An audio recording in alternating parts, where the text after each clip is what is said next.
Bugun karis qaynonamni hayron qoldirish niyatida karislarni mevali salatini tayyorlamoqchiman. Boshqa narsa qo'limdan kelmaydi. Buning uchun bizga xolodilnikdagi bor mevalar kerak bo'ladi. Bu salatning ichiga xohlagan mevangizni solishingiz mumkin. Bizda ananas, qovun, tarvuz va qulupnay bor ekan. Shulardan ozgina solib, sousini birgalikda tayyorlaymiz. Birinchi qulupnaylarimizni to'g'rab olamiz. Undan keyin qovunimizni ham to'g'rab olamiz. Endi ozgina ananasdan ham qo'shib o'ramiz.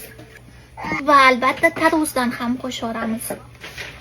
Siz uyingizdagi xohlagan mevani qo'shib tayyorlashingiz mumkin. Bu salatning sousiga Sprite bilan sut kerak bo'ladi. Birinchi Sprite'imizni quyib olamiz.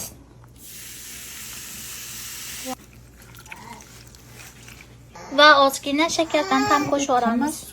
Va ko'proq muzdan ham qo'shiladi. Karischa mevali salatimiz tayyor bo'ldi. Buni Koreyada karislar jazirama issiqda ko'p qilib yeyishadi. Buni ta'mi juda ham mazali. Xohlagan mevangizni qo'shib tayyorlasangiz bo'ladi. Bismillah.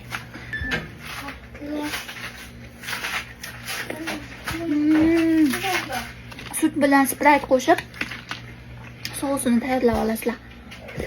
Xohlasanglar shakar, xohlasanglar asal qo'shsanglar bo'ladi.